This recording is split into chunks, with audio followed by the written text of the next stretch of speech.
యెషయా గ్రంథము 65వ అధ్యాయము 15వ వచనం. Book of Asia 65th chapter and 15th వర్స్లో ఈ మాటలు మనకు కనబడుతున్నాయి. జాగ్రత్తగా వినండి. నేను ఏర్పరచుకొనిన వారికి మీ పేరు శాపవచనంగా చేసిపోయేదరు. ప్రభువు యెహోవా నిన్ను హతము చేయును అని అంటూ కింద ఆయన తన సేవకులకు వేరొక పేరు పెట్టును.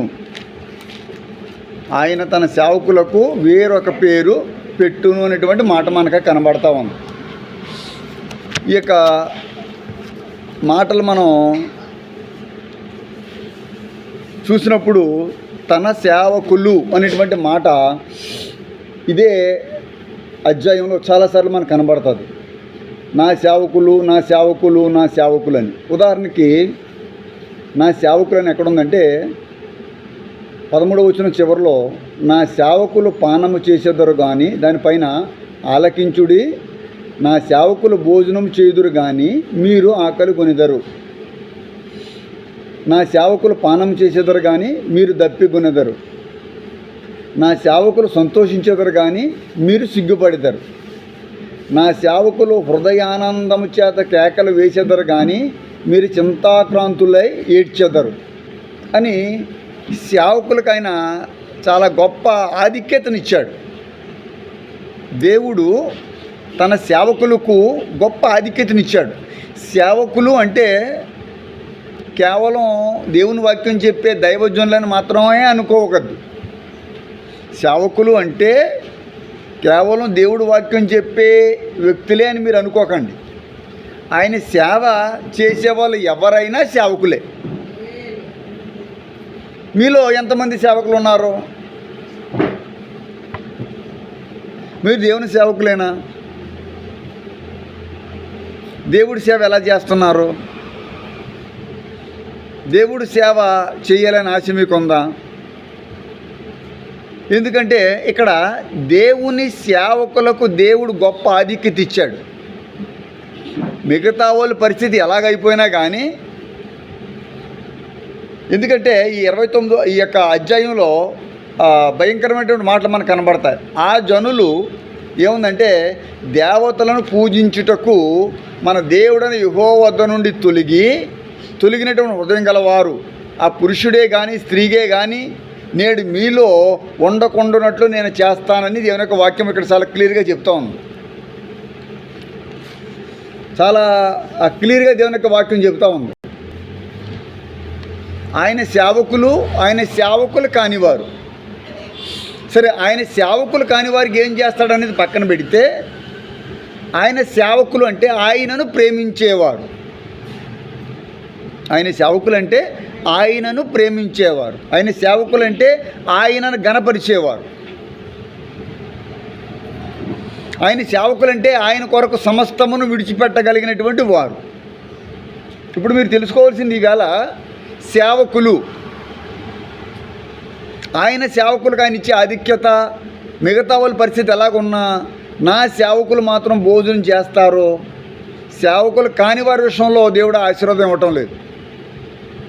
ఆ కన్ఫర్మిటీ దేవుడు ఇవ్వడం అంటే ఆ గ్యారంటీ దేవుడు ఇవ్వటం లేదు. నా సేవకులకైతే కడుపు నిండా భోజనం చేసేలాగా నేను చేస్తాను. నెంబర్ 1. నెంబర్ 2, పానం చేస్తారు, మిగతా వాళ్ళు మాత్రం దప్పికొంటారు. అంటే మీరు త్రాగడానికి ఏది అవసరమో వాటిని అంతటినే నేను ఇస్తాను, మిగతా వాళ్ళకి ఆ గ్యారంటీ లేదు. దేవుడికి స్తోత్రం కలుగును కాక. మిగతా వాళ్ళకి ఆ గ్యారంటీ దేవుడు ఇవ్వటం లేదు, నేను ఇవ్వటం లేదు. ఈ మాటలు దేవుడు ఇస్తున్న మాటలు. మీరు దేవుడి మాటలు వినడానికి వచ్చారు, నా మాటలు వినడానికి రాలేదు. నా మాటలు అయితే బయట మాట్లాడుకోవచ్చు, ఎక్కడైనా మాట్లాడుకోవచ్చు మనం. ఇక్కడ మాత్రం ఎవరి మాటలు? దేవుడి మాటలు. దేవుడి మాటలు అంటే ఎవరు? దేవుడు ఇచ్చిన మాటలే దేవుడి మాటలు. దేవుడు తన గ్రంథంలో రాసిన మాటలే దేవుడి మాటలు. తన సేవకులకు అంత ఆధిక్యత ఇస్తున్నాడు. ఇక్కడ ఇస్తూ అంటున్నాడు. ఈ యొక్క అధ్యాయం 15వ వచనంలో బాగా వినండి. ఇక్కడి నుంచి అసలైనటువంటి మూలవాక్యంలోకి మనం ప్రవేశిస్తున్నాం. ఆయన తన సేవకులకు వేరొక పేరు పెట్టును. ఇక్కడ 2 భాగాలు ఉన్నది. పేరు వేరు. చాలామంది అడుగుతారు బాప్తిసం పొందిన తర్వాత కొత్త పేరు పెట్టుకోవాలో లేదని. మరి ఈ మాటను బట్టి మీరు అర్థం చేసుకోండి. ఈ మాటను బట్టి మీరు అర్థం చేసుకోండి. మీరు కొత్త పేరుతో పిలువబడాలో, లేకపోతే పాత పేరుతోనో పిలువబడాలో, లేకపోతే పూర్వకాలంలో ఉన్నటువంటి మన యొక్క కులం పేరుతో మనం పిలువబడాలో ఏమిటనేది మనం ఆలోచించుకోవాలి. నేనేం చెప్పను మీకు, మీరు ఆలోచించుకోండి. ఆయన అయితే తన సేవకులకైతే కొత్త పేరు పెడతాడు. కొత్త పేరు ఎందుకు పెడుతున్నాడు? వేరు చేయటం. పేరుని, పాత పేరుని తీసేసి కొత్త పేరుని ఎందుకు పెడుతున్నాడు అంటే ఆయన వేరు చేసే దేవుడు. గొర్రెలు వేరు, ఇదైతే మీకు బాగా తెలుసు. గొర్రెలు వేరు అనగానే మీరేమన్నారు? మేకలు వేరు అన్నారు. సేవకులు వేరు, సేవకులు కానివారు వేరు. ఎవరి దృష్టిలో? అది చప్పటి కొట్టి స్తోత్రం చెప్పండి.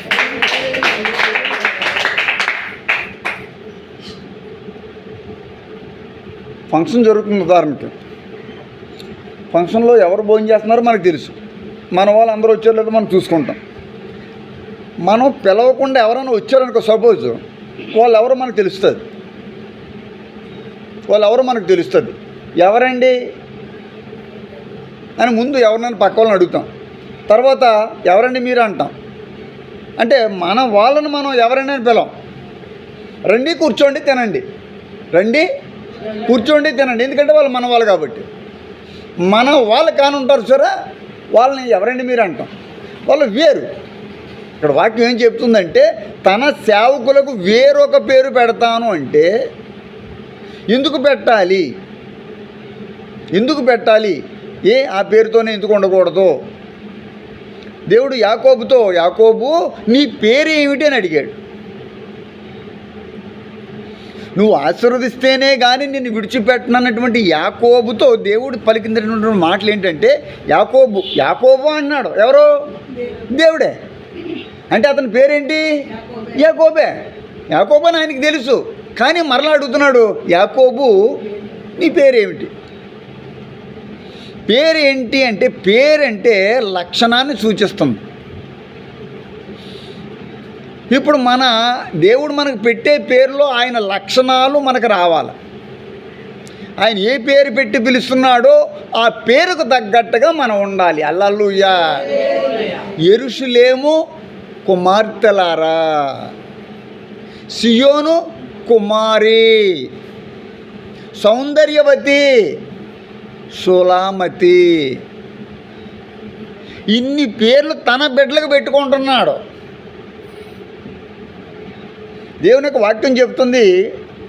జెనసిస్ అంటే ఆదికాండం 1వ అధ్యాయం 4వ వచనం, 1వ అధ్యాయం 6వ వచనాల్లో మన వాక్యం చూస్తుంటే దేవుడు వెలుగును చీకటిని వేరుపరిచెను. హల్లెలూయా. ఈ వేరు చేయడం అనేది ఆదికాండంలోనే ప్రారంభమైంది.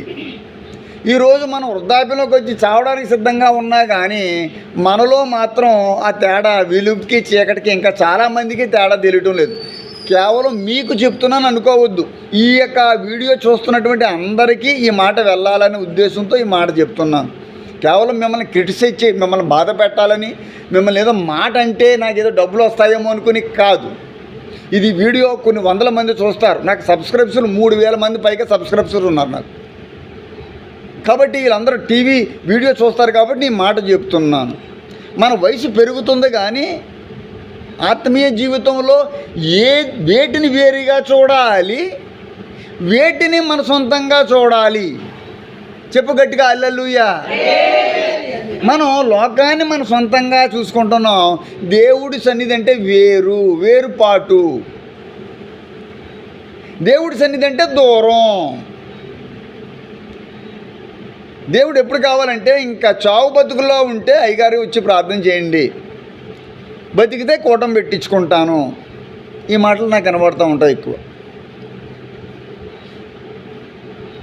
బతికి బాగా ఉన్నప్పుడు ఎందుకో కూటం పెట్టించుకోవు? నువ్వు బాగా బతికి ఉన్నప్పుడు, చక్కగా ఆరోగ్యం బాగున్నప్పుడు నీకు ఆ సాంప్రదాయము, ఆ కృతజ్ఞత మనకు రావద్దా? ఉండాలా లేదా చెప్పండి.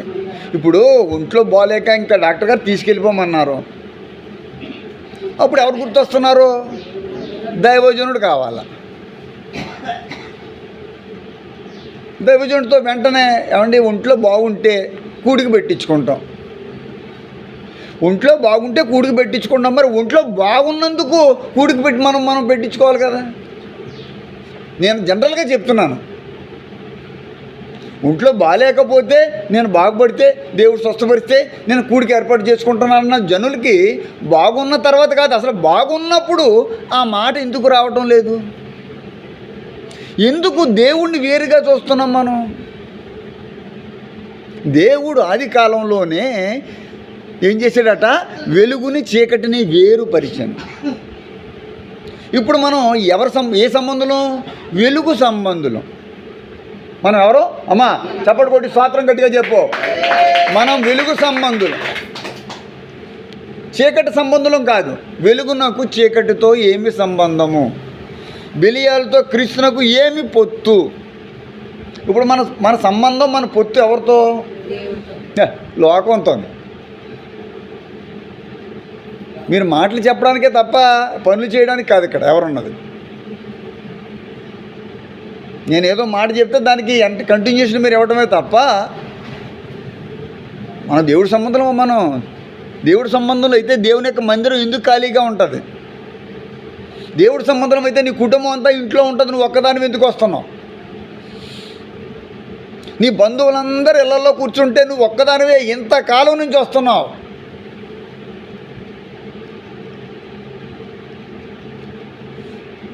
దేవుణ్ణి నమ్ముకోవడం అంటే అండి, మీరు బాగా అర్థం చేసుకోండి. నేను బతికుండొచ్చు, చచ్చిపోవచ్చు. మీరు మాత్రం ఒక్క మాట గుర్తుపెట్టుకోండి, ఒకే ఒక మాట. దేవుణ్ణి నమ్ముకోవడం అంటే సమర్పణ, కానుక సమర్పణ కాదు. కానుక సమర్పణ గురించి మాట్లాడతలేదు నేను. దేవుణ్ణి నమ్ముకోవడం అంటే సమర్పణ. దోణెలు పెట్టుకుని వలలు పట్టుకుని వలలో వేయడానికి సిద్ధంగా ఉన్నటువంటి జాలర్లతో మీరు నన్ను వెంబడించండి, నేను మిమ్మల్ని మనుషులు పట్టు జాలర్లుగా చేస్తాను అని అనగానే వారు తమ దోణెలను వలలను ఏం చేశారు? విడిచిపెట్టారు. సమర్పణ. దేవుని నమ్ముకోవడం అంటే ఏమి లేదు. ఏమి సమర్పణ అంటే లోకాన్ని విడిచిపెట్టడం సమర్పణ. లోకపు క్రియలను విడిచిపెట్టడం సమర్పణ. అంధకార క్రియలను విడిచిపెట్టడం సమర్పణ. లోక సహవాసాన్ని విడిచిపెట్టడం ఏంటి? సమర్పణ. సమర్పణ అంటే ఏంటంటే, అబ్బే నేను సమర్పించబడిన దానను అనేటువంటి ఒక మనసు నీలో ఉండాలి. అవకాశాలు మీకు వస్తాయి, నాకు వస్తాయి. లోకంలో ఎదగడానికి, ఊర్లో పెద్ద మనుషులు కావడానికి, డబ్బు సంపాదించి అన్నీ వస్తాయి, రాకుండా ఎవరికి ఉండవు. మీకు వస్తాయి, నాకు వస్తాయి. మనం లోకంలో ఎదగడం కాదు, నేను ఎక్కలేనంత ఎత్తైన కొండపైకి నన్ను ఎక్కించుము అనే విధానం నీకు రావాలి అంటే నువ్వు దేవుడిలో ఎదగాలి. హల్లెలూయా. నువ్వు దేవుడిలో ఎదగాలి. దేవుడు నిన్ను పేరు పెట్టి పిలిచాడు అని వాక్యం చెప్తుంది. దేవుడు మీకు చూపించనా? యెషయా గ్రంథం 43వ అధ్యాయం 1వ వచనంలో దేవుని పరిశుద్ధ గ్రంథం ఏం చెప్తుంది? యాకోబు ఏమంటుందండి? 43వ అధ్యాయంలో దేవుని యొక్క లేఖనం చూస్తుంటే ఈ యొక్క 43 1వ వచనంలో, అయితే యాకోబు నిన్ను సృజించిన వాడగు యెహోవా, ఇశ్రాయేలు నిన్ను నిర్మించిన వాడగు ఇలాగ సెలవిచ్చుచున్నాడు, నేను నిన్ను విమోచించి ఉన్నాను, భయపడకము, పేరు పెట్టి నిన్ను పిలిచి ఉన్నాను, నీవు నా సొత్తు. పేరు గురించి వచ్చిందిగా ఇక్కడ.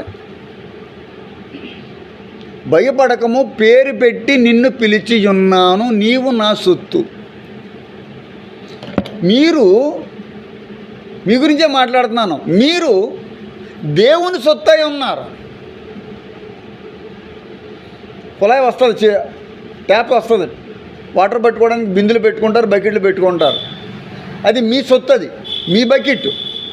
కుళాయి కింద పెట్టారు. ఎవరైనా బకెట్ తీసుకెళ్తున్నారనుకో, మీరు ఏమంటారు? ఇదేటమ్మా మా బకెట్ తీస్తున్నావేటమ్మా? వాళ్ళు అడగొచ్చు, నీ పేరు పెట్టు, నీ పేరు రాసుందా? రాసుంది, నా సొత్తు. నేను మాదనుకున్నానులే అని విడిచిపెట్టి పోవాల్సిందే. ఎందుకంటే అది ఎవరిది? అది మీ సొత్తు. ఇప్పుడు మీరు ఎవరో దేవుడు సొత్తు అయి ఉన్నారు. ఇది వాగ్దానం, ఇది ఆశీర్వాదం, ఇది దేవుని నిబంధన, గాడ్స్ ప్రామిస్. ఎవరైనా మనల్ని అలాగంటారా? అమ్మా మీరు మా కుటుంబం అని, మీరు నాకు మీరు మావాలండి రండి అని అలా పిలిచేవారు ఎక్కడైనా ఈ రోజున ఉన్నారండి?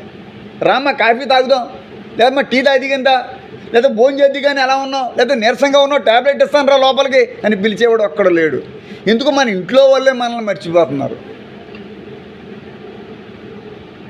మనం జ్వరంతో పడిపోయి మనం బాధపడాలి తప్ప మనల్ని ఆదుకునేవాడు ఎవడో లేడు.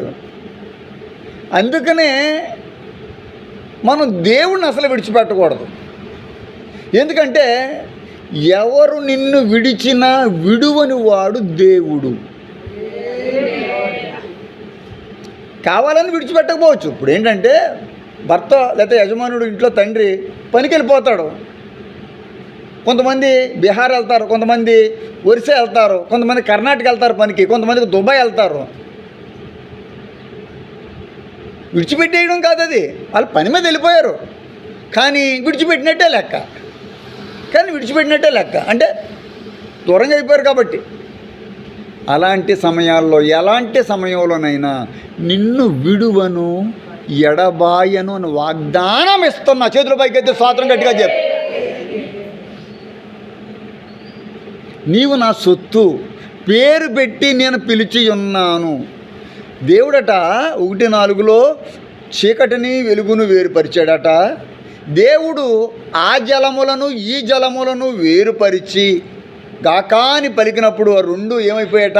వేరైపోయాట. ఆది కాలంలో మొత్తం అంతా నీరే ఉండేది. ఈ నీటి మధ్యలోనికి దేవుడు భూమిని స్థాపించాడు. అదే మీరు ఆ మాట కూడా చూపిస్తాను. 1వ అధ్యాయము ఆదికాండం 6వ వచనంలో ఏముందంటే ఈ మాట ఉంటుంది. మరియు దేవుడు జలముల మధ్య ఒక విశాలము కలిగి ఆ జలములను ఈ జలములను వేరుపరచుని కాకని పలికెను. విశాలము అంటే భూమి అన్నమాట.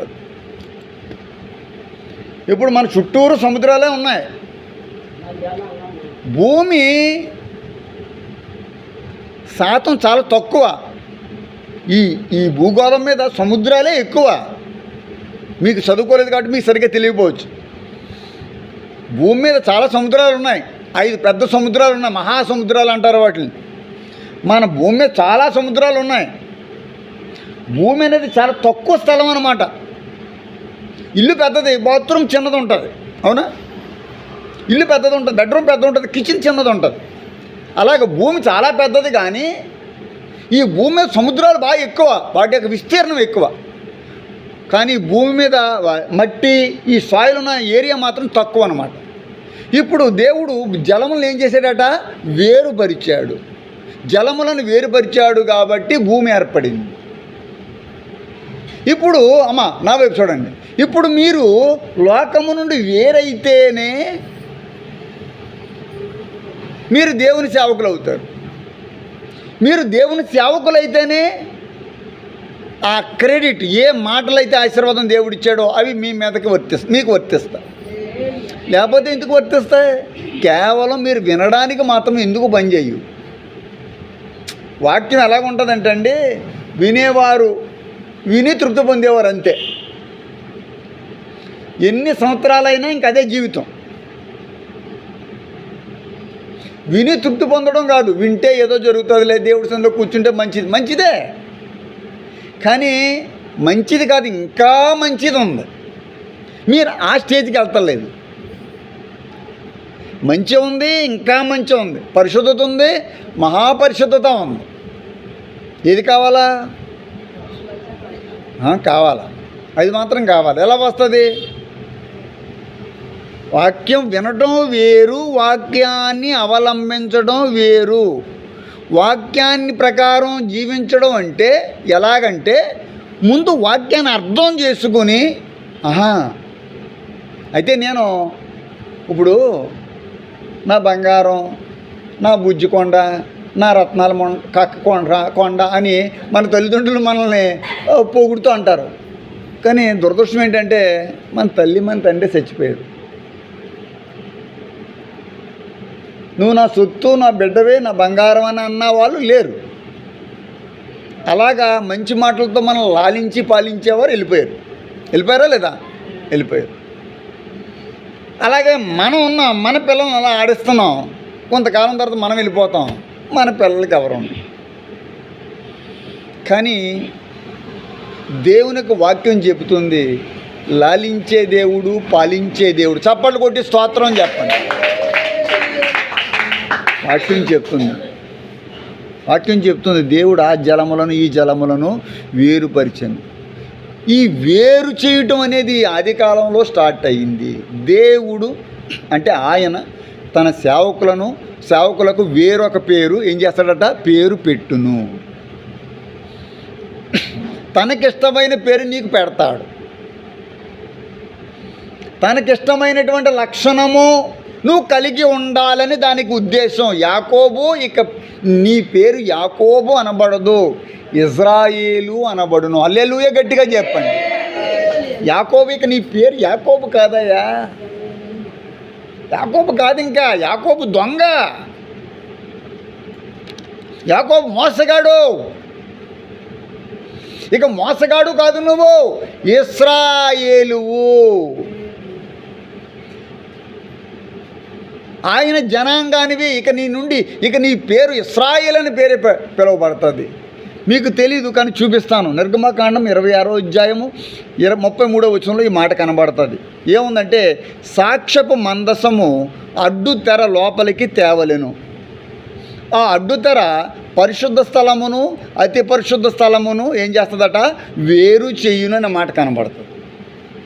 ఎన్నిసార్లు వేరు చేయడం అనే మాట ఉంది బైబిల్లో అని అన్నీ చూపించలేను, కానీ మన సమయం తక్కువ కాబట్టి కొంచెం చూపిస్తాను. మందసం, సాక్ష్య మందసం అంటే దేవుని ఆజ్ఞలో పెట్టి, దానిలో పరిశుద్ధ స్థలము అతి పరిశుద్ధ స్థలము. మరి ఎలా తెలుస్తుంది ఇది పరిశుద్ధత, ఇది అతి పరిశుద్ధత అంటే? రెండింటిని వేరు చేయడానికి ఒక అడ్డుతెర లోపల ఉండాలి.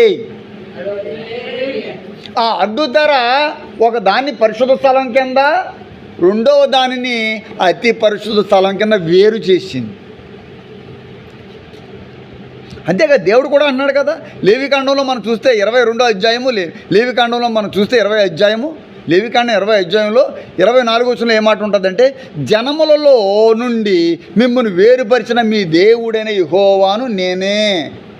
ఇది గుర్తుపెట్టుకోండి. నువ్వు దేవుడు సాక్ష్యం ఎందుకు అయ్యావు అంటే, జనములలో నుండి మిమ్మలను వేరుపరిచిన దేవుడైన యెహోవాను నేనే. ఈ మాట మీకే వర్తిస్తుంది. ఒకవేళ బుద్ధి జ్ఞానం లేకపోతే మీరు అర్థం చేసుకోలేరు.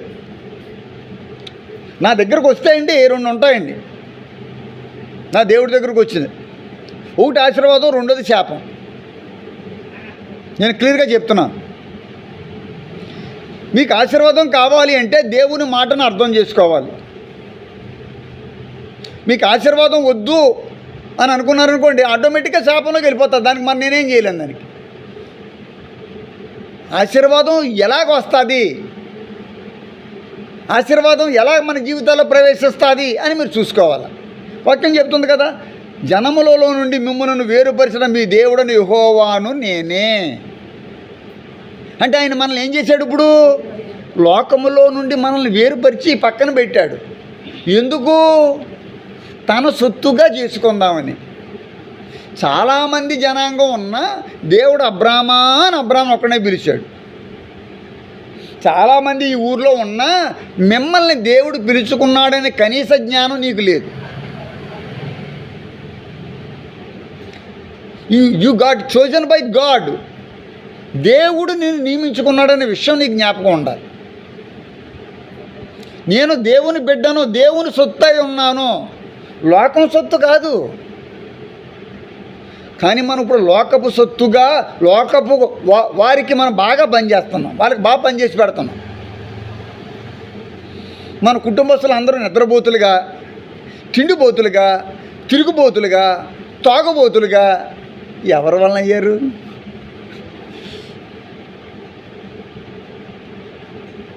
ఒక ఆవిడ ఎప్పుడు ఆవిడకి ఆడే బైబిల్ పట్టుకుని వచ్చేస్తుంది ఒక మందిరంలో.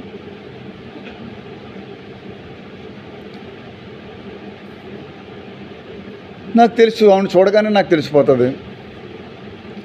ఆ లైన్ని అన్నం ఫుల్గా పెట్టేసి, తలకి కొబ్బరి నూనె ఫుల్గా రాసేసి, పొడుగు పెట్టేసి, దుప్పటి కప్పి వేసేసి ఈవిడ వస్తుంది అన్నమాట. ఎప్పుడైతే ఒక ఆదివారం ఇలా చేయడం మొదలుపెట్టిందో ఇక మిగతా రోజులు కూడా దానికి అలవాటైపడిపోయాడు. ఇప్పుడు గొప్ప ఇంట్లోంచి వచ్చింది,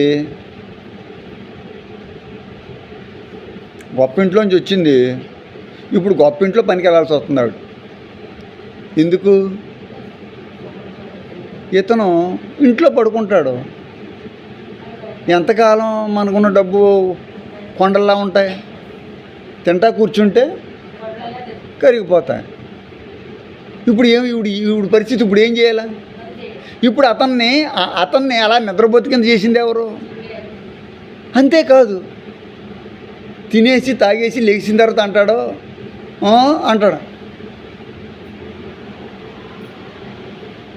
అంటే ఏంటి? కాదమ్మా, మీరు ఇంకా బాగా తక్కువలో ఉన్నారు.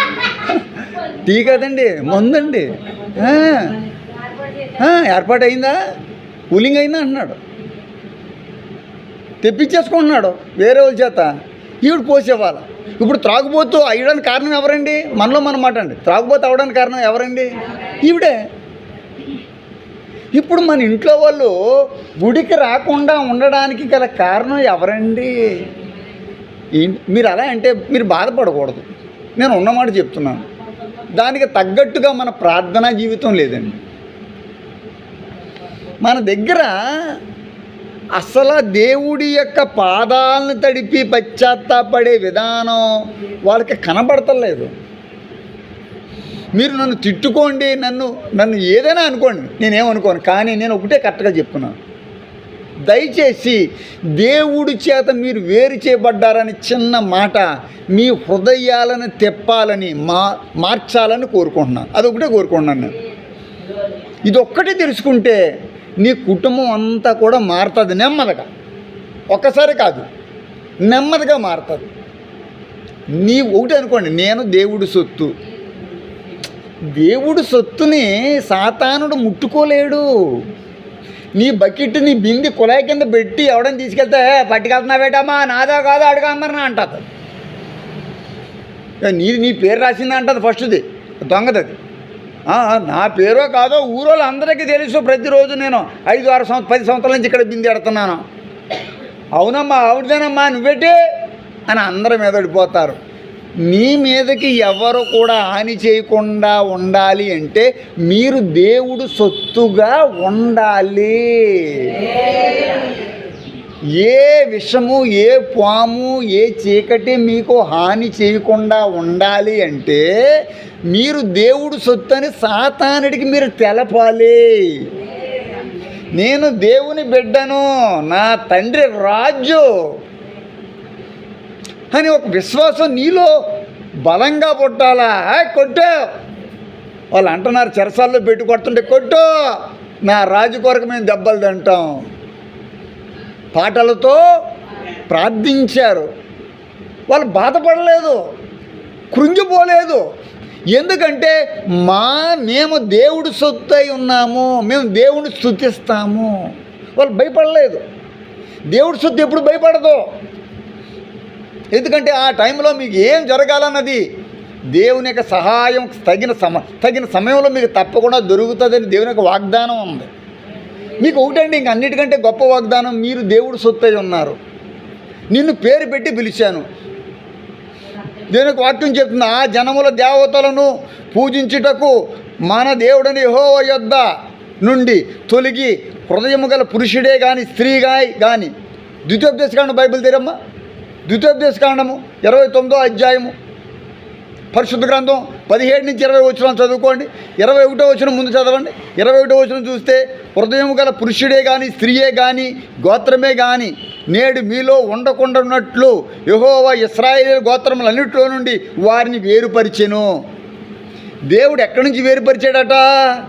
ఆ జనముల దేవతలను పూజించుటకు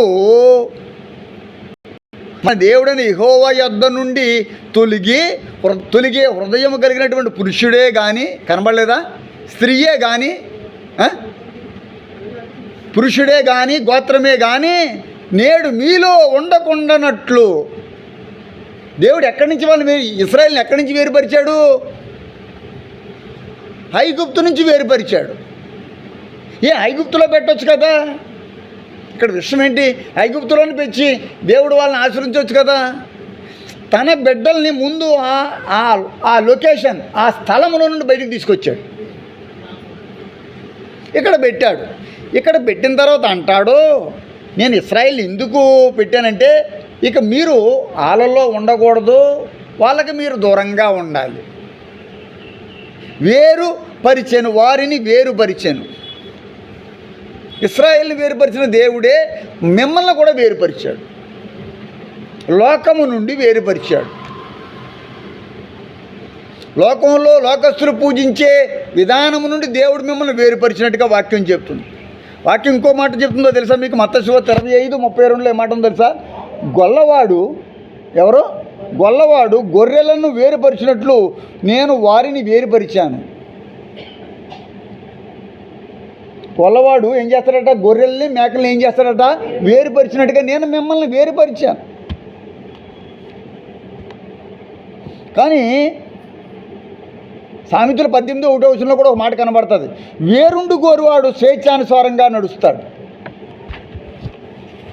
ఇప్పుడు దేవుడు నిన్ను వేరు చేశాడు, నువ్వు ఆయనతో కలిపి నడవాలా, నువ్వు వేరుగా ఉండకూడదు.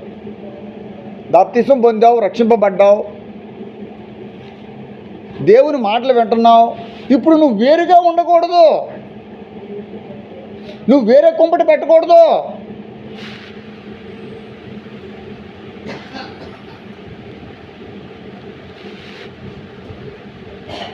నువ్వు ఇష్టానుసారంగా, నువ్వు స్వేచ్ఛానుసారంగా ఉండకూడదు. నాకు అన్నీ తెలుసులే, నాకు ఎవడేం చెప్పక్కర్లేదు అనుకుంటూ ఉంటారు కొంతమంది క్రైస్తవులు. అయితే కొంతమంది క్రైస్తవులు ఏమంటారు తెలుసండి? నాకు అన్నీ తెలుసు, అతను ఏం చెప్పక్కర్లేదులే అంటారు. నన్ను కాకమని పుట్టినోడు అతను కూడా నాకు చెప్పడమే అనుకుంటారు. నా గురించి అని కాదు, చాలామంది. అంటే వాళ్ళు వేరుండుకోరు, ఎలా ఉంటారంటే స్వేచ్ఛను కోరుకుంటూ ఉంటారు. ఏముంది మంగళవారం ఏముందిలే, మంగళవారం ఏముంది, శుక్రవారం ఏముంది కాదు, అనుదినము దేవుడితో మన సంబంధం కలిగి ఉండాలండి. ఈ మంగళవారం కూడికైనా, శుక్రవారం కూడికైనా, ఆదివారం కూడికైనా ఎందుకంటే అనుదిన జీవితంలో బలపడడానికి మనం ఇక్కడికి రావాలా. మంగళవారం కడితే బుధవారం పెట్టుకోవచ్చు, దానికి తప్పేమీ లేదు. ఇక్కడ వారం కాదు గొప్పతనం, రావడం గొప్ప. చప్పటి కొట్టి స్తోత్రం చెప్పండి. కొంతమంది బుధవారం పెట్టుకుంటారు అంటే ఇంక మంగళవారం దేవుడు ఉంటాడా? కొంతమంది లక్షవారం పెట్టుకుంటారు అంటే లక్షవారమే దేవుడు వస్తాడా? అలా కాదు. ఇక్కడ డే అండ్ టైం కాదు, ఎవ్రీ డే, ఎవ్రీ టైం, ప్రతిరోజు దేవుడిలో బలంగా ఉండడానికి ఒక రోజు ఏర్పాటు చేసుకుని వాక్యం వింటున్నాం. ఇది బలం ఇస్తుంది మనకి. రక్తం లేదు, రక్తం ఎక్కించగానే కొద్దిసేపటికి ఏమొస్తుందంటే బలం వస్తుంది. ఈ మధ్యన చాలామంది పిల్లలు, ఆడపిల్లలు ముఖ్యంగా యవనస్తులు టక్ టక్ మని పడిపోతున్నారు. ఎందుకంటే వాళ్ళకి బ్లడ్ లేదు. 9 కంటే 9 లోపులోనే బ్లడ్ ఉంటుంది వాళ్ళకి, హెచ్పి. ఎప్పుడైతే బ్లడ్ మరి తక్కువ ఉందని బ్లడ్ ఎక్కిస్తారో మళ్ళీ కొన్ని రోజులు చక్కగా కొంచెం ఎప్పుడైతే బాడీలో ఐరన్ ఉంటుంది, బ్లడ్ అంటే ఐరన్ అనమాట, ఫెర్రమ్ ఫాస్ అనమాట, ఐరన్ అనమాట, అది లోపలికి ఎప్పుడైతే ఎక్కగానే మనకు బలం వస్తుంది ఆటోమేటిక్గా. దేవుని బిడ్డలారా, ఈ మాటలు ఎందుకు చెప్తున్నాను అంటే ఎప్పుడైతే జీవవాక్యం మీలోకి వెళ్తాదో ఇది కొన్ని రోజులైనా తప్పకుండా పనిచేస్తుంది. ఒక 6 లీటర్ బ్లడ్ ఎక్కించాను నేను కూడా బ్లడ్ ఇస్తాను ప్రతి సంవత్సరం కూడా. ఒక అర లీటర్ మనం బ్లడ్ ఎవరికైనా ఎక్కించామనుకోండి కావాల్సిన వాళ్ళకి, అది కొన్ని రోజులైనా వారికి ఏమిస్తుంది? బలం ఇస్తుంది. లేదా కొన్ని సంవత్సరాలు ఇవ్వచ్చు, చెప్పలేము. లేకపోతే ఇంకెప్పటికీ ఇంకా వాళ్ళకి ఇంకా బలహీనత అనేది రాకుండా ఉండొచ్చు, చెప్పలేం. ఎందుకు? వారికి కావలసింది లోపల బాడీలోకి వెళ్ళింది కాబట్టి. ఇప్పుడు మీకు కావలసింది అనుదినము అవసరం, బలాన్ని ఇచ్చేది. దేవుని బిడ్డల వాక్యం నా కొత్త పేరు బైబిల్లో ఉంది. ప్రకటన గ్రంథము 3వ అధ్యాయము 12వ వచనంలో ఈ మాట నేను మీకు చూపించగలను. 3:12లో దేవుడి పరిశుద్ధ గ్రంథం ఏం చెప్తుందంటే, దేవుని బిడ్డలారా చక్కనటువంటి మాట, జయించు వానిని నా దేవుని ఆలయములో ఒక స్తంభముగా చేసేదను, అందులో నుండి వారికి మీద ఎన్నటికినే వెలుపలకి పోడు. మరియు చూడండి, మరియు నా దేవుని పేరును పరలోకములో నా దేవుని యొద్ద నుండి దిగి వచ్చుచున్నదో మరి నూతనమైన యెరూషలేమును నా దేవుని పట్టణపు పేరును, నా కొత్త పేరును దాని మీద వ్రాసేదను. కొత్త పేరు మనకు కావాలంటే కొత్త జీవితం కావాలి. చప్పట్లు కొట్టి స్తోత్రం గట్టిగా చెప్పండి. నేను మొదటిగా చెప్పాను, పేరంటే నిజంగా పేరనే కాదు. పేరంటే పేరు అయి ఉండొచ్చు, పేరుతో పాటు లక్షణము. యాకోబు నీ పేరేంటి అని అడిగినప్పుడు యాకోబే అని చెప్పాడు. కొంతమంది తల్లిదండ్రులు పాత రోజుల్లో ఏం చేసేవారంటే పెంటమ్మ, ముసలమ్మ అని పేర్లు అవి పెట్టేవారు. అలాగ ముసలయ్య అని చెప్తే వీళ్ళు ఫ్యాషన్గా నీ పేరేంటంటే బాగుండి, లేకపోతే నా పేరు చిరంజీవి అని చాలా స్టైల్గా చెప్పుకునేవారు అనమాట చాలామంది. ఎందుకంటే ఆ తల్లిదండ్రులు పెట్టిన పేరు వాళ్ళకి ఇష్టం ఉండదు, ఏదో చెప్తారు. నీ పేరేంటంటే నా పేరు సానియా అండి అంటారు. కొంతమంది అమ్మాయిలు, అమ్మ నీ పేరేంటి, అసలు నిజమేనా ఈవిడ పేరంటే, అబ్బాయి ఈవిడ పేరు పెంటమ్మని అంటే వాళ్ళకి ఆ పేరు ఇష్టం ఉండదు అన్నమాట. అందుకని వాళ్ళే సొంతంగా పేరు పెట్టుకుని నాకు ఈ పేరు అని నన్ను అలాగే పిల్లండి పెంటమ్మని పిలొద్దని, లేదా ఏదో ఉదాహరణ ఎవరిని విమర్శించాలని కాదు చెప్తున్నమాట. దేవుని బిడ్డలారా, ఇప్పుడు దేవుడు మీకు ఏం పెట్టబోతున్నాడు అంటే కొత్త పేరు. ఎంత మంచి మాట, జయించు వానిని నా దేవుని ఆలయంలో ఒక స్తంభముగా చేసేదను, అందులో నుండి ఇక వాడు ఇక మీద ఎన్నటికీ వెలుపలకు పోడు.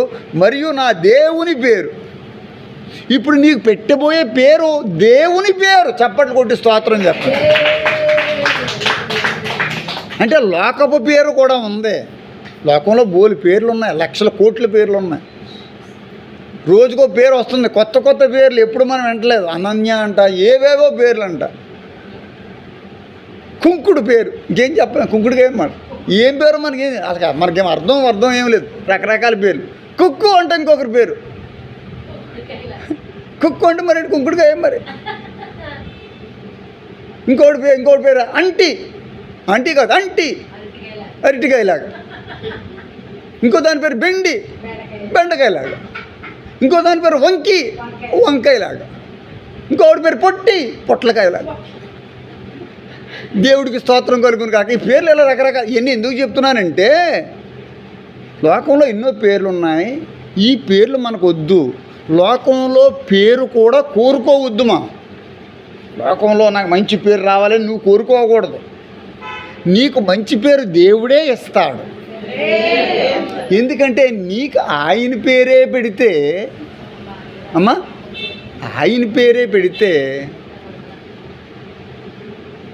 మీకు బాగా ఒక కథ చెప్తానే, మీకు ఇంట్రెస్టింగ్. అంటే కథ నిజంగా జరిగింది. ఊరి పేరు చెప్పను ప్రస్తుతం, ఎందుకంటే ఊరి పేరు చెప్తే మళ్ళీ అది వివాదాస్పదం అయిపోతుంది. అక్కడ చాలామందికి తెలిసింది. ఒక దొరగారు ఈ ప్రాంతంలో 250 సంవత్సరాల క్రితం వాళ్ళ కుటుంబంతో వచ్చి పిల్లలకు పాఠాలు చెప్పి అక్కడ ఉన్న వాళ్ళందరినీ కూడా మరి చక్కగా మంచి బట్టలు కట్టుకోమని వాళ్ళకి రొట్టె పాలు అన్నీ ఇచ్చేవారు. త్వరగారు ఆయన వచ్చేటప్పుడు మన భారతదేశంలో ఆంధ్రప్రదేశ్లో ఉన్నటువంటి వారు అందరికీ బహుమతులు అవి ఇచ్చేవాడు. ఉన్న మటుకు సరే బాగానే ఉంది. ఒకరోజు ఆయన చాలా కాలం వాళ్ళ భార్య ఆవిడ ఇద్దరు పాస్టర్ల కింద పనిచేసి ఇంకా వాళ్ళకి ఏం చేశారంటే బ్రిటిష్ వాళ్ళు మళ్ళీ మీరు బ్యాక్ వచ్చేయండి అన్నారట. మళ్ళీ మీరు అక్కడికి వచ్చేయండి, మన దేశం ఇంగ్లాండ్ దేశం వచ్చేయండి అన్నారట. అప్పుడు వరకు ఇంట్లో ఒక వ్యక్తి వాళ్ళకి చెప్పులు తొడవటం, ఇల్లు తొడవటం, లేదా అంట్లు తోమవడం అన్నీ చేసేవారు. ఇంక మొత్తం ఆ భార్య భర్తలో ఇంకా వాళ్ళు చేయని అన్ని పనులు చేసేవారు. వాళ్ళకి ఇంకా సొంత కుటుంబం కదా. అప్పటికే వాళ్ళు పెద్ద స్థలం కొనేశారు. ఒక 7-8 ఎకరాల స్థలం నాకు తెలిసి ఒక పెద్ద సిటీలో భయంకరమైన మంచి ఏరియాలో పెద్ద సైటు, పెద్ద బిల్డింగు, పెద్ద కాలేజు, స్కూలు అన్నీ పెట్టారు. ఇక బ్రిటిష్ వాళ్ళు వచ్చేయమన్నారు. ఇంకా వాళ్ళు ఏం చెప్పలేదు, ఎక్కడిదక్కడ ఇచ్చిపెట్టేసి వచ్చేయండి మీరు, మీకు పెన్షన్ అయ్యిస్తామని ఆ భార్య భర్తలు ఇద్దరు చెప్పారు. ఇక వెళ్ళిపోతూ ఇద్దరు భార్య భర్తలు కూర్చున్నారట. మరి ఇంత ప్రాపర్టీ ఉంది కదా, అప్పట్లో బాగా తక్కువ అనుకోండి రేటు, బాగా చౌక అనుకోండి ఏదైనప్పటికీ కూడా.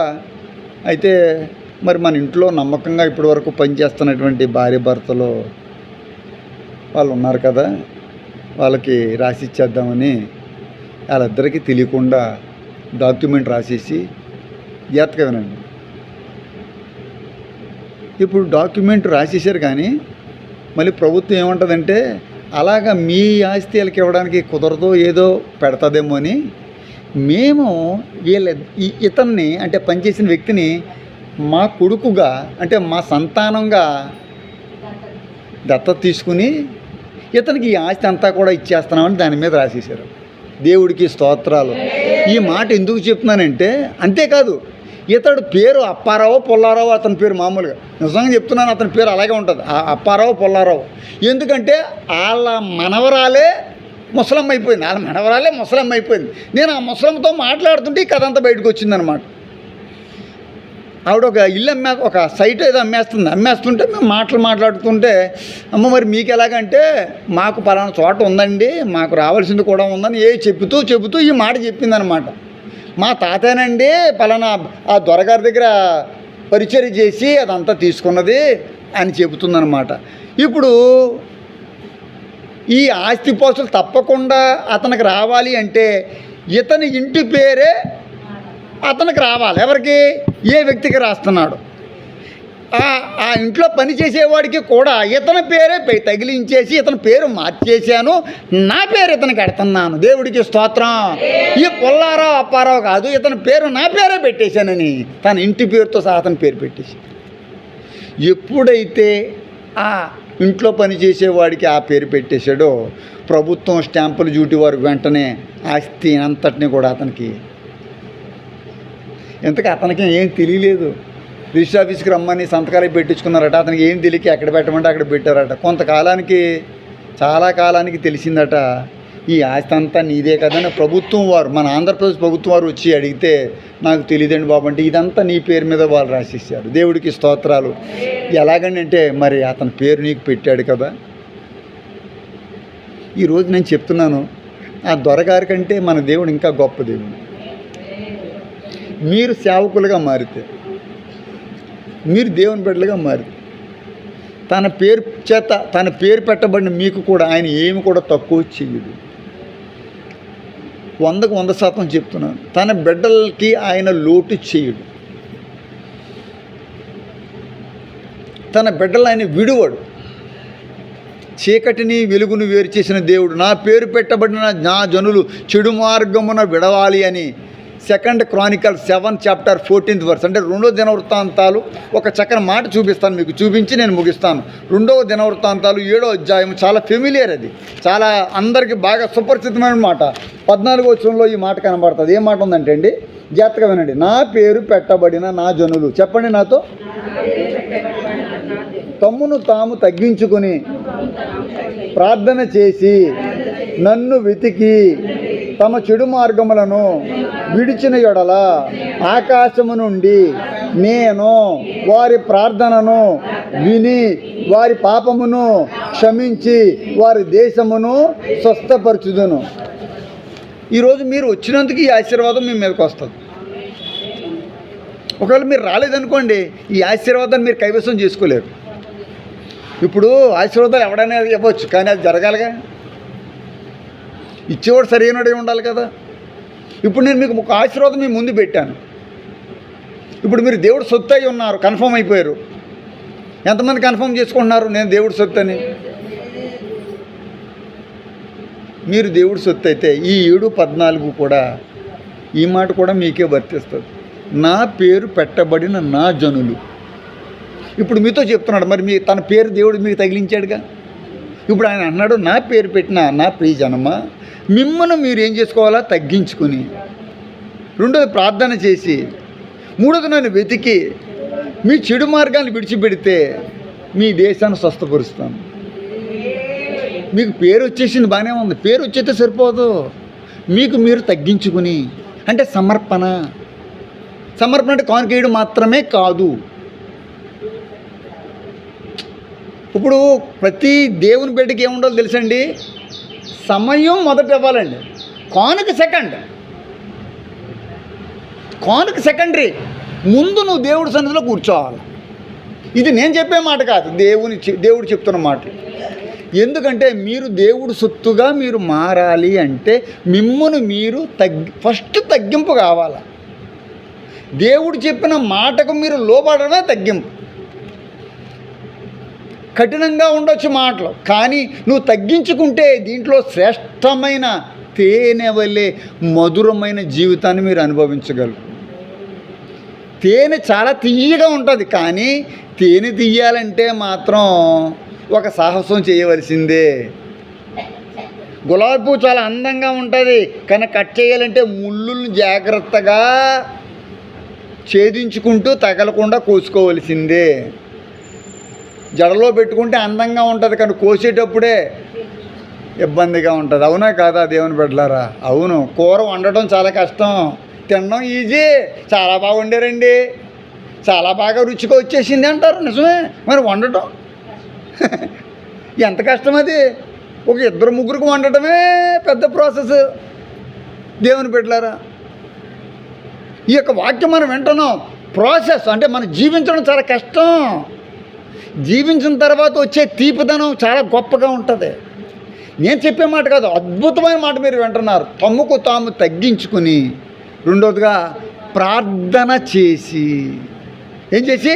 ప్రార్థన చేసి నన్ను వెతుకుతూ, మూడోదిగా ప్రార్థన చేసేయడం ఒకటే కాదు, ఇంకో స్టెప్ ఉంది, వెతకాల. ప్రార్థనలో వెతకాలండి.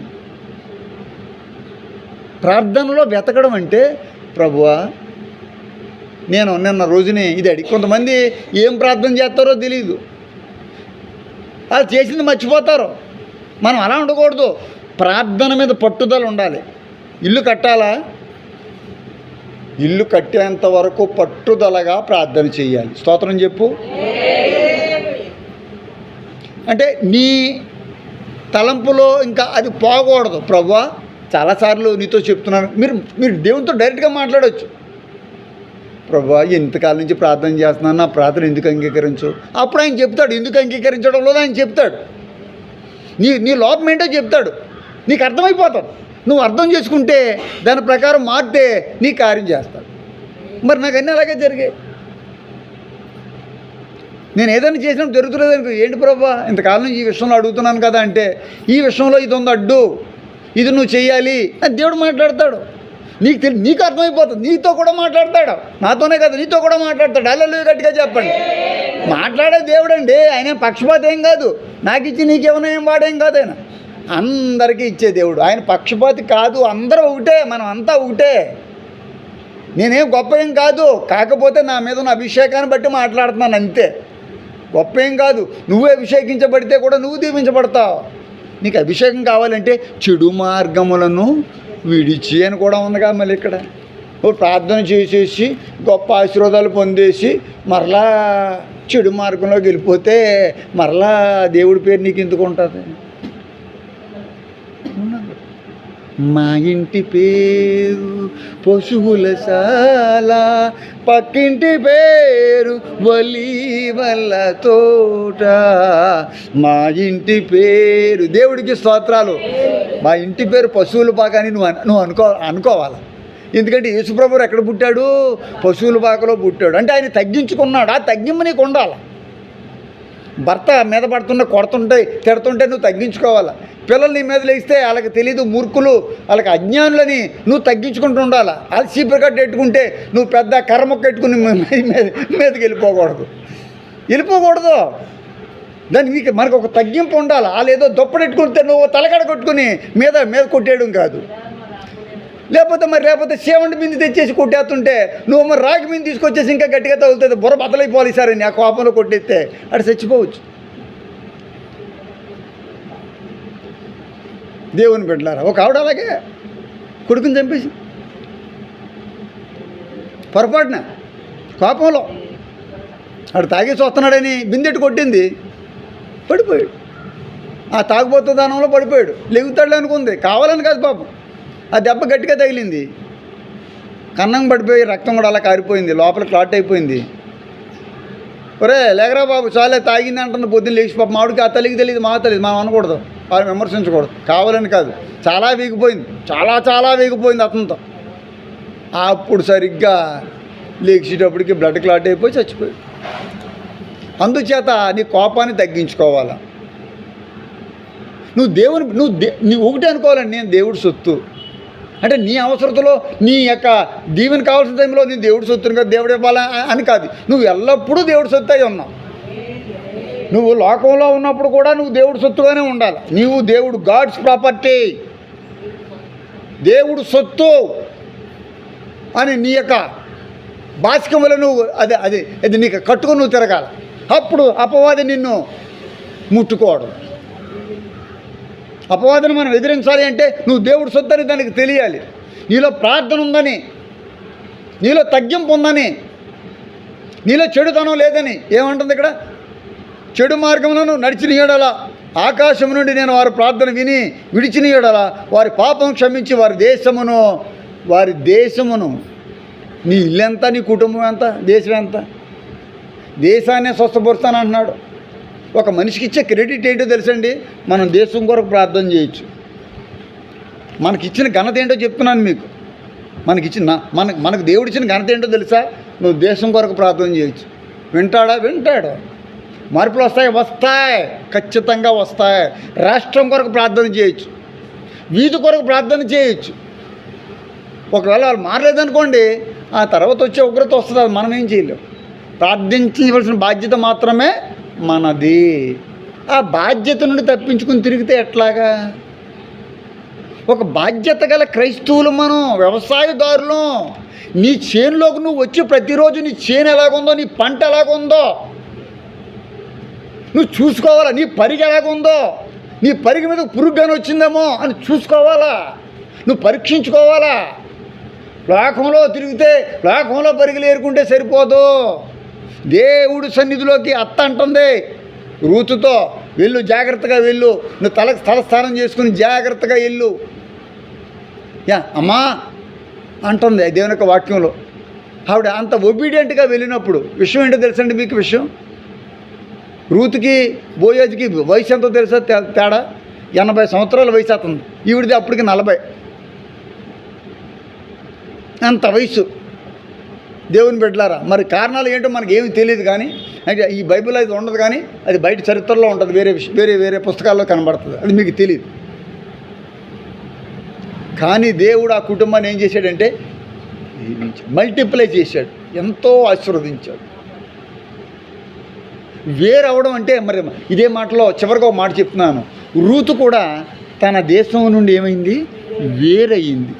నీ దేశమే, నీ ప్రజలే, నీ దేవుడే తనకు తాను వేరుపరుచుకుంది. ఈ దేశంలోకి వచ్చి సమస్తం పోయినటువంటి తన యొక్క ఆ నయోముని చూసి, ఇప్పుడు నువ్వు వెళ్ళిపోతున్నావు కాబట్టి నేను నీతో పాటే వస్తాను. నీ దేవుడే తన లోక దేవతల్ని, తన యొక్క మరి లోక కుటుంబం, బంధువులందరి నుండి కూడా ఏమైపోయిందండి? అలాగే దేవుని బిడ్డ ఈ ఒక్క మాట జాతకమేనండి, మీకు మీరుగా వేరవ్వాలి. అన్యులతో మీకు పొత్తు ఉండకూడదు. అన్యుల మధ్యనే తిరుగుతాం. ఇప్పుడు కప్పగానే ఉంది, అయితే చేప ఉంది. చేప ఎక్కడ ఉంటుంది? చెరువులో, కాలువలో ఉంటుంది, నీళ్ళల్లో ఉంటుంది. 24 అవర్స్ నీళ్ళలోనే ఉంటుంది. కానీ దాని కడుపులో నీళ్ళేమి ఉండవు. ఏమండి? ఉంటాయా? ఒకవేళ అది కూడా మనకులాగా నీళ్ళు మింగైతే అది చచ్చిపోతుంది. ఏదైనా సరే మనం లోకంలో ఉంటాం, కానీ లోకం మనలో ఉండకూడదు. ఎందుకంటే మనం దేవుడు సొత్తు అయి ఉన్నాం.